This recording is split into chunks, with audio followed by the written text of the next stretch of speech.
ኢህአፓ የጠራው ሰላማዊ ሰልፍ የአብይ አገዛዝ ከፍተኛ የሆነ መሰናክል ሊፈጥር እንደሚችል ግልጽ ነው።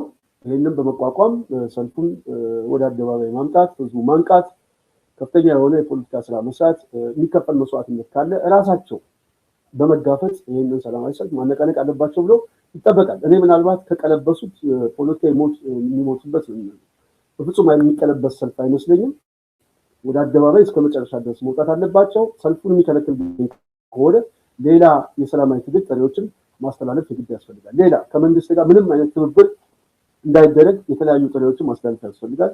በዛ ደረጃ ደግሞ በተለይ ህዝቡ እየተሰባሰበ ወደ አደባባይ ለመውጣት በጣም ሰፊ ዝግጅት ስላለው እንደዚህ አይነት ዝግጅቶች የበለጠ ስለሚያግዙት በተለይ ኢህአፓ ውስጥ ያሉ ሰዎች እስከ መጨረሻው ድረስ አገዛዙን በማስጨነቅ የጎዳናውን አብዮት ማቅረብ የግድ ያስፈልጋል ብዬ አስባለሁ። ከምርጫው ይሄ አይነት እንዲተኝነት መቅደም አለበት። ይህንን ካልን የጽናት ሚዲያ ቤተሰብ እንግዲህ ዛሬ በተለይ መሰረት ሚዲያ እንደዚህ ብሏል። እንግዲህ በምርጫ 2018 በአማራ ክልል አንዳንድ ወረዳዎች ላይ በመከላከያ ካምፖች ውስጥ የምርጫ ጣቢያ ተቋቁሞ መራጮች ካርድ እንዲወስዱ እየተደረገ መሆኑ ተገለጸ የሚል ዘግቧል። ልብ በሉ እንግዲህ አሁን አገዛዙ ይሄ ነው። አሁን ቅድም የሚያልኩት ይሄ ነው። በቃ ምርጫውን የሚፈልገው በዋናነት ከስልጣን ጥቅም አኳያ ሌላ ግን እንደዚህ አይነት ስሜት ናቸው ዋናነት ይሄ አገዛዝ የህዝቡን ብሔራዊ ስሜትም የሚገለው። ለዚህ ነው ይሄ ቡድን ትልቁ ጠላት ወይም ደግሞ የብሔራዊ ስጋት የሆነ አገዛዝ ነው ምንድነው ማለት ነው። እንግዲህ ካምፕ ውስጥ ነው ወታደራዊ ካምፕ ውስጥ ምርጫ የሚደረግበት ሁኔታ ነው እየተፈጠረ ያለው። በምንም አይነት ወታደሩ እኮ በዋናነት የተቋቋመው ዳር ድንበሩን ለመጠበቅ ነው። መንግስት የዲሞክራሲ ጨዋታውን የሚጫወተው በወታደራዊ ካምፕ ውስጥ አይደለም። የሚጫወተው ህዝብ ውስጥ ነው። የሚጫወተው በአስተዳደራዊ ጨዋታ ነው። አሁን ግን ምንድነው የምርጫ ካርዱን ወዴት ወስዶታል? ወደ ወታደራዊ ኮሮጆ ውስጥ ነው የከተተው። እዛ ውስጥ ጠበንጃ እያየ መድፍ እያየ ካርዱ ሰግይላል። እና ይሄ ምርጫ ነው ስለ ዲሞክራሲ ያወራው። በዚህ ምርጫ ውስጥ ነው አብይ አህመድ የተባለ ምናልባት በአንድ ትውልድ ውስጥ በጣም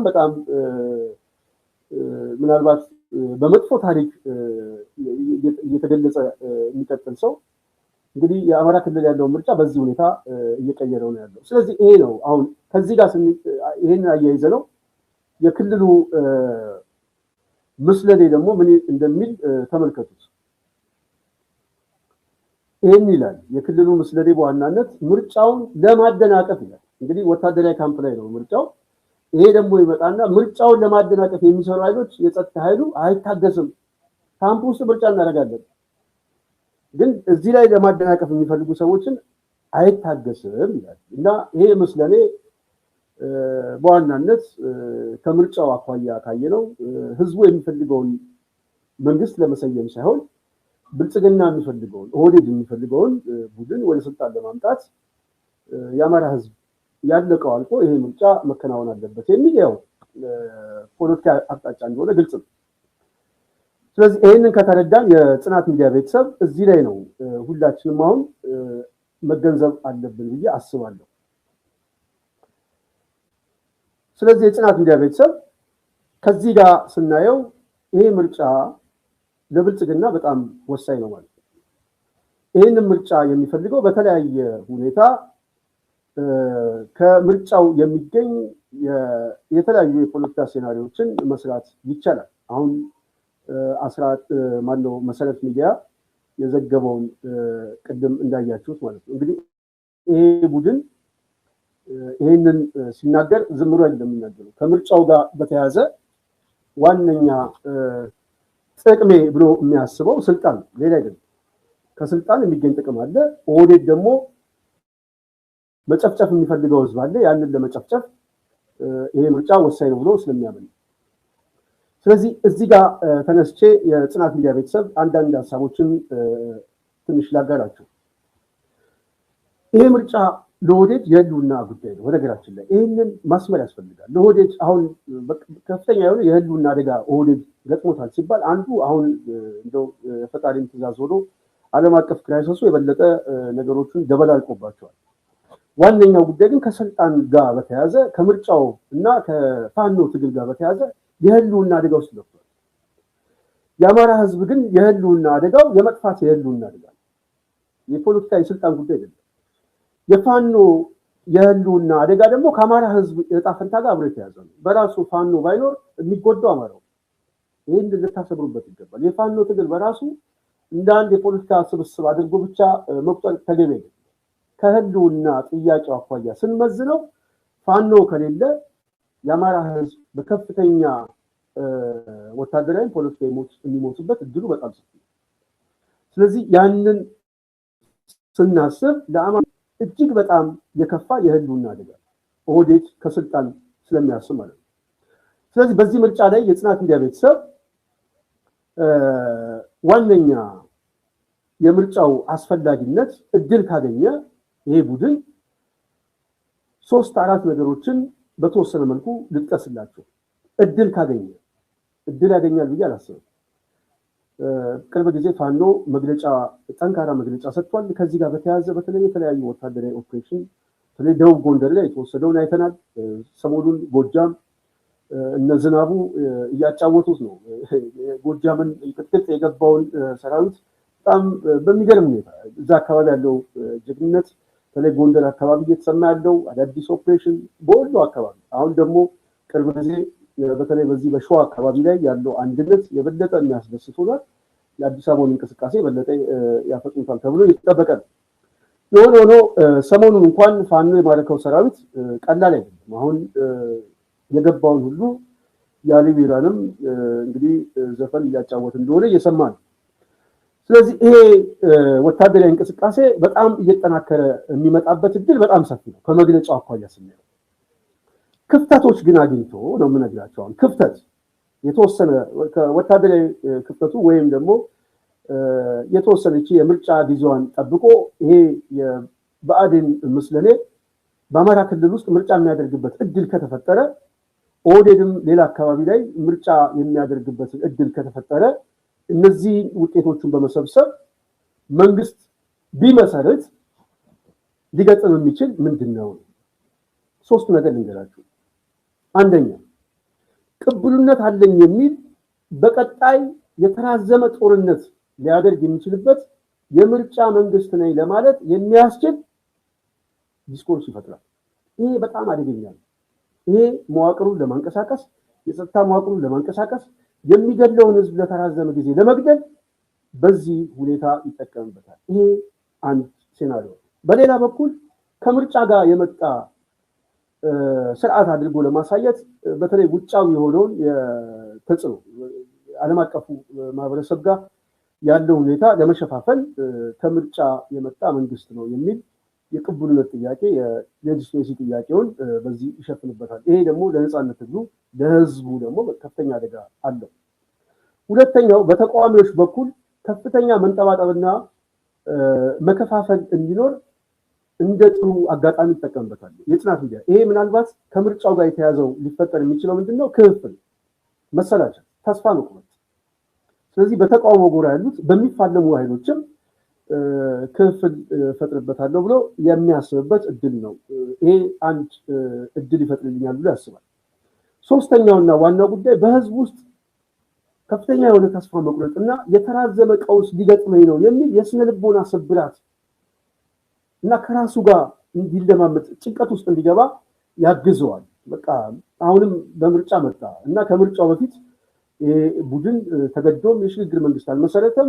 በተለይ የታጠቀውም ኃይል አስጨንቆት ወደ መሀል እየተሰባሰበ አልመጣም። ስለዚህ ትንሽዬ ምርጫ የሚያደርግበት ስፔስ ካገኘ ወደዛ ሲገባ ህዝቡ ያው ፖለቲካ ካለው ልባብ አኳያ በተወሰነ መልኩ ተስፋ መቁረጥ እንደዚህ አይነት ሁኔታ ውስጥ ሊገባ ይችላል። ይሄ የስነ ልቦና ስብራት አለው። ለአገዛዙ ፖለቲካዊ ድል ያመጣልታል። ወታደራዊ ድልም በሂደት እያዳከምኩት ስመጣ አገኛለሁ ብሎ ሊያስብ ይችላል። ስለዚህ የተራዘመ ቀውስ በመፍራት ከድጋፍ መሰረቱ ህዝቡ ደግሞ እንዲልቅ ሊገደድ ይችላል። ስለዚህ ይሄ እነዚህ 3 ጉዳዮቹ ለኦህዴድ በጣም ምቹ ሁኔታ ነው። አንደኛ አማራውን ይከፋፍለዋል።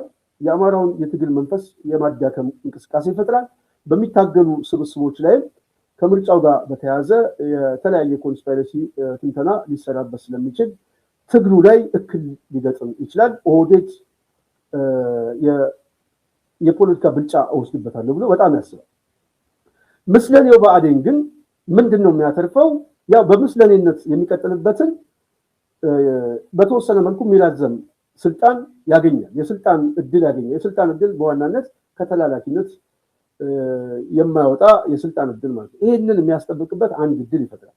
ሁለተኛው በፋኖ ትግል ውስጥ ያለ መተማመን እንዲመጣና የትግል አንድነቱን በተለይ በተወሰነ መልኩ ጥላሸት በመቀባት ለማዳከም ይጠቅመኛል ብሎ ያስባል። ይሄንን ልታሰምሩበት ይገባል። ቀላል አይደለም።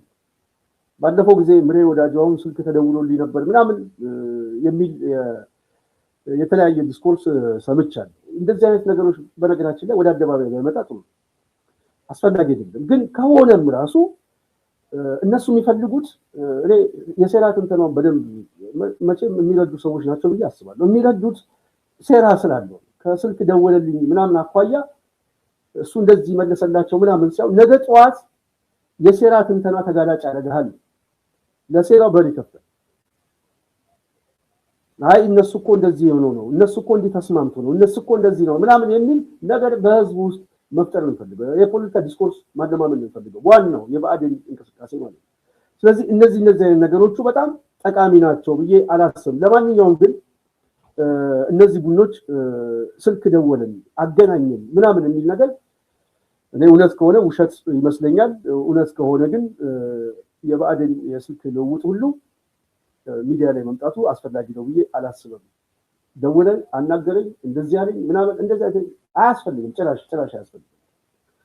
እና ይሄንን ሊጠቀሙበት ይችላሉ። ሶስተኛው ጉዳይ በተመሳሳይ በህዝብ ውስጥ ያለውን ተስፋ መቁረጥ በመጠቀም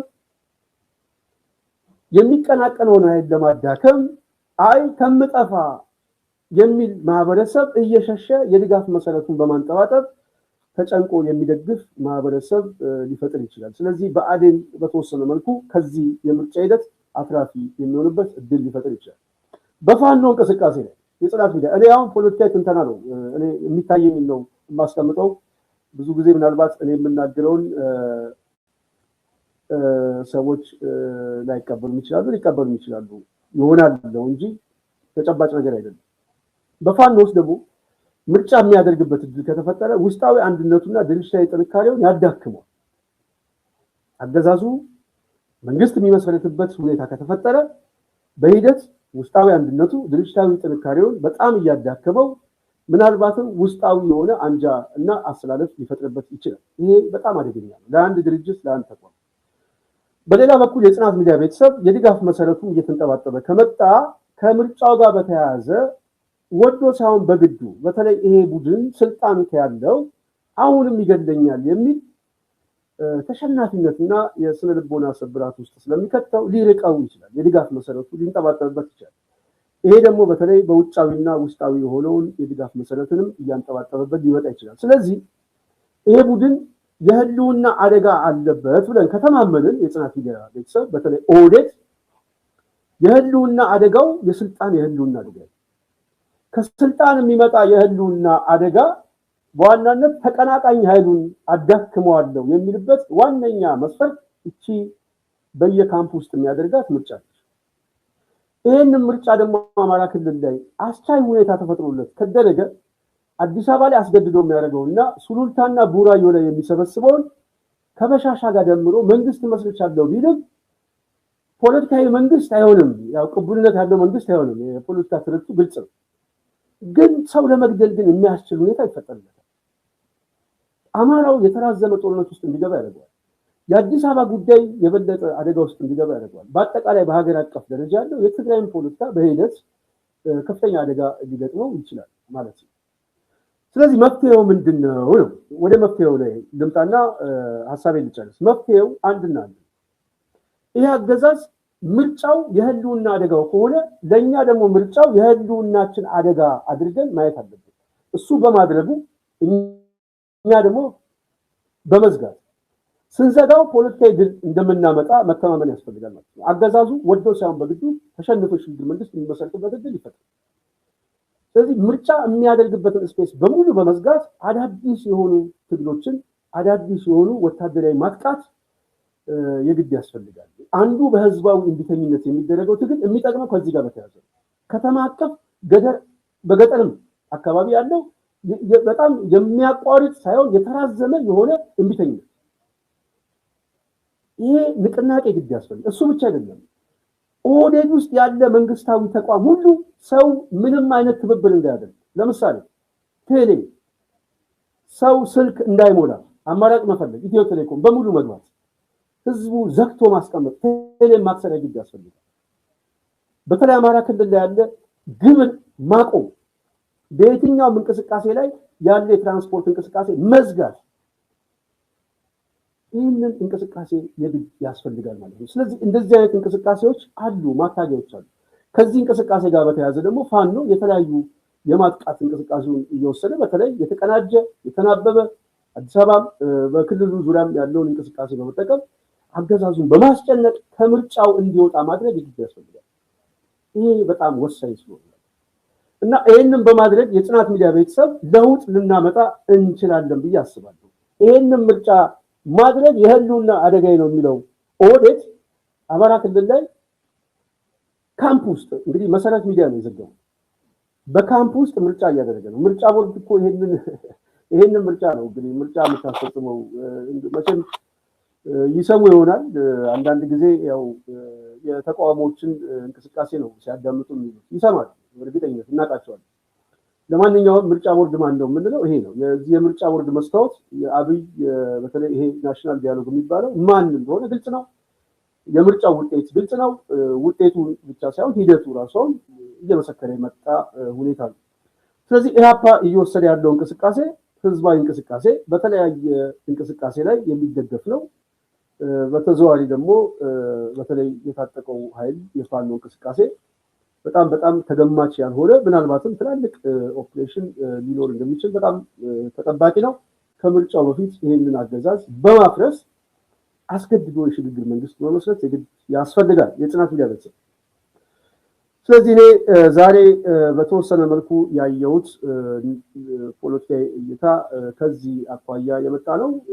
የብልጽግና ምስለኔ ምርጫውን ለማደናቀፍ የሚሰሩ ኃይሎች የጸጥታ ኃይሉ አይታገስም ይላል እና አንዳንድ ጊዜ ሟች ይቸኩላል የሚባለው እውነት ነው እና እኔ ብአዴን የሚቀጥለው ሰዓት ላይ በአማራ ክልል ላይ በጣም ደካማ መንግስት ሆኖ እንኳን እንደው መንግስት የክልል ምክር ቤት መስርቶ ከመጣ እኔ እውነቴን ነው የምናገረው በጣም ፖለቲካዊ አደጋ አለው ብዬ ነው የማስበው። በፍጹም ከዚህ በኋላ የአማራ ህዝብ ይሄንን ምስለኔ ለአይኑ ማየት እንኳን አይፈልግም። ለአይኑ የሚከፈል መስዋዕትነት ካለ ተጨማሪ መስዋዕትነት ሁሉ ይከፍላል እንጂ ህዝብ ከዚህ በኋላ ይሄ ቡድን አማራን ሊወክልና አንድ ቀበሌ ይዞ ሊያስተዳድር የሚችልበት ፖለቲካዊ ቅቡልነት የለም በፍጹም። ስለዚህ ይህንን ማሳጣት የግድ ያስፈልጋል። ህዝቡ ደግሞ አደባባይ ላይ ወጥቷል። የድጋፍ መሰረቱ ማን እንደሆነ በግልጽ ተናግሯል። የተረጋገጠ ጉዳይ።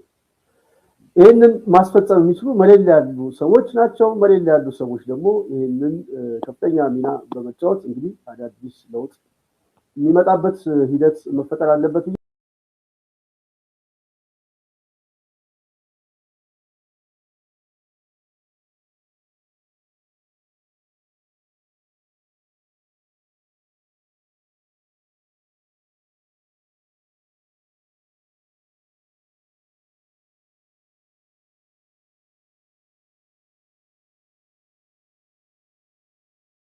የግድ ያስፈልጋል የጽናት ሚዲያ ቤተሰብ።